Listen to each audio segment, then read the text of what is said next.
Hi, I'm Lauren Lucille Vassar, and I have an online show called The Celiac Diva, where it's a talk show that I bring you all the dish on all things gluten-free, and I've been gluten-free since March 18th, 2010, and today I'm really excited for this series. I'm going to be representing you, the viewer, who lives gluten-free, and we're going to be asking the expert, Anne, all about it.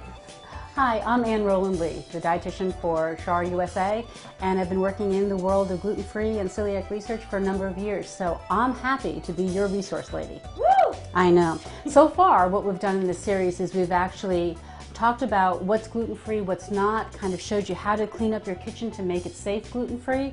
Then we had a great shopping trip, picked up all kinds of great gluten-free products, naturally gluten-free and rendered gluten-free. Now we're back home, so now we're going to talk about how to set up your kitchen to keep it gluten-free, empower the family, make it safe, make it fun.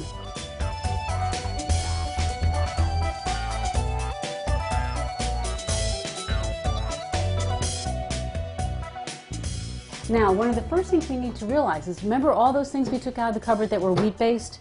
Okay, if you're lucky enough to be in a household that's all gluten-free, that can just be pitched. You can send it to one of your neighbors that still eats gluten. If, however, you're like most of us, where you have people that are eating gluten as well as people who are eating gluten-free in the same house, we need to kind of come up with another strategy. Absolutely. We need to handle those gluten-containing products very carefully. The area of cross-contamination is something we need to be very aware of. Even crumbs from gluten-containing products can cause a lot of damage in the intestine and a lot of symptoms. So what do? We can either keep them separate and keep them on a separate cupboard, or all together separated out. Right. Or, as many people don't have that much luxury and room in their kitchen, we need to put them in and integrate them into the cupboard. But we're going to keep them all together on the same shelf, and we're going to put them on the bottom shelf. Okay. Why the bottom? Well, I think the bottom shelf, because if you have gluten-containing products on the top, the crumbs could come everywhere, attack your gluten-free products, and then you get sick.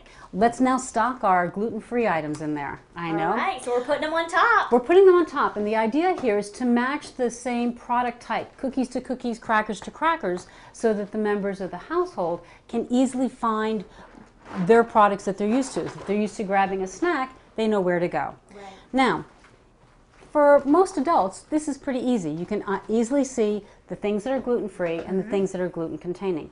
But let's think about those little ones again, okay? Take markers, stickers, their favorite character, and plaster them all over the products that are safe for them to have. Okay. The other option is... I'm going to happy face these vanilla wafers right there. Okay. Oh, so but cute. the idea is that it's an easy way for a child to identify it. Absolutely. Okay, a little bit older child may get some fun out of being nice big X's on things that are gluten-containing. Let's do it. Bomb, bomb. The important thing is to make the cupboard work for you and your family. You want to keep things separate, you want to keep it all very safe, but it has to be something that empowers the family to do this. Be creative. Be creative. It can be fun. Absolutely. It also teaches the kids great tools that they can then take to school and beyond that will help them make the right choices. I love that. Now, that's the cupboard. You ready for the fridge? I'm so ready. Let's go. Good news is here, not much changes. As we saw before, most of the contents in the fridge are naturally gluten-free. But what we did is we kept that same consistent color coding to make life easy for this family. So our red lines are all the things that are gluten-free. As you notice, the gluten-containing things are separated down below, just so it's easy to identify. We also kept those jars that were double dippers and put them in their own place too.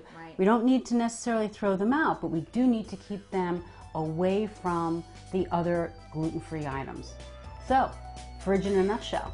I love it. Okay, Anne, those are wonderful tips. Thanks so much for sharing all that with My us. pleasure.